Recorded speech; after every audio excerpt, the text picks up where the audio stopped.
आज हम अली खामिनी की कहानी को समझेंगे, जिनके 37 साल के शासन ने मिडिल ईस्ट को हमेशा के लिए बदल कर रख दिया। सोचिए, पूरे 37 सालों तक सिर्फ एक ही शख्स के हाथ में ईरान की सरकार, उसकी फौज और उसके मुस्तकबिल की पूरी बागडोर थी। लेकिन फिर 28 फरवरी 2026 को वो लंबा दौर अचानक एक हिंसक मोड़ पर आकर खत्म हो गया। सरकारी मीडिया ने खबर की पुष्टि कर दी कि आयतुल्लाह अली खामेनेई एक जॉइंट अमेरिकी इजरायली हवाई हमले में मारे गए हैं, और इस एक खबर ने ईरान और पूरे मिडल ईस्ट को एक ऐसे संकट में धकेल दिया है जिसकी किसी ने कल्पना भी नहीं की थी। तो इस पूरे संकट की जड़ को समझने के लिए हमें उस इंसान को समझना होगा जो इसके बिल्कुल केंद्र में था। चलिए, कहानी को बिल्कुल शुरू से शुरू करते हैं।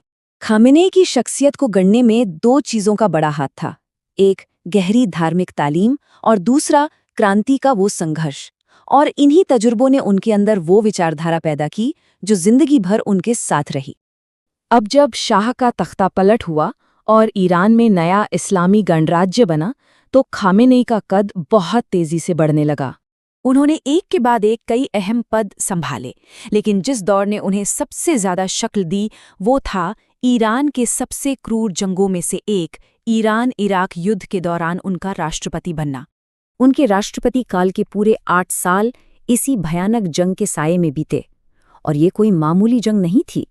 इसी जंग ने दुनिया को देखने का उनका नजरिया और खास तौर पर पश्चिम को लेकर उनका गहरा शक हमेशा के लिए तय कर दिया। अंदर खाने बहस बहुत तेज थी। एक तरफ खामेनेई जैसे लोग थे जो संभल कर चलना चाहते थे, उन्हें डर था कि कहीं ये जंग क्रांति को ही ना खा जाए, और दूसरी तरफ थे कट्टरपंथी कमांडर जो सद्दाम को गिराकर क्रांति को एक्सपोर्ट करना चाहते थे। नतीजा चाहे जो भी रहा हो, एक बात तय थी, इस जंग ने खामेनेई के दिल में पश्चिम के लिए एक कभी न खत्म होने वाला अविश्वास भर दिया था। और फिर साल आया 1989। इस्लामी क्रांति के फाउंडर आयतुल्लाह खुमैनी की मौत हो गई।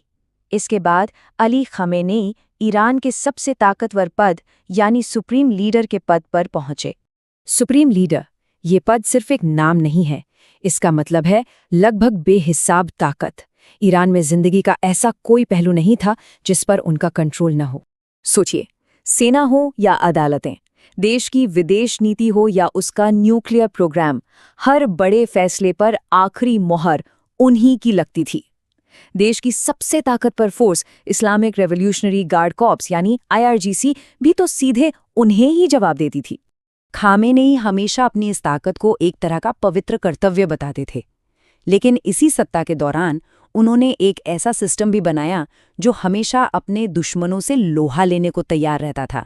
और हाँ, इसी दौर में ईरान ने बड़े बड़े विरोध प्रदर्शन और मानवाधिकारों पर गंभीर सवाल भी देखे। और अब उनकी अचानक मौत ने एक ऐसा खालीपन पैदा कर दिया है, एक ऐसा पावर वैक्यूम जिसने ईरान को एक बेहद खतरनाक और अनिश्चित संकट में धकेल दिया है।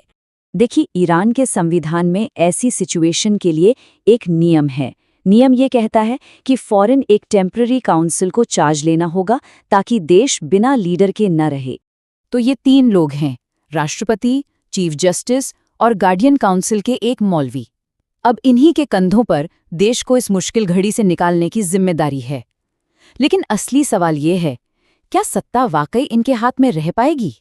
क्योंकि पर्दे के पीछे असली सत्ता के लिए एक खामोश जंग तो पहले ही शुरू हो चुकी है। कई बड़े खिलाड़ी मैदान में हैं। इनमें खामेनेई के अपने बेटे मुजतबा का नाम भी है, तो क्रांति के फाउंडर खुमैनी के पोते का भी।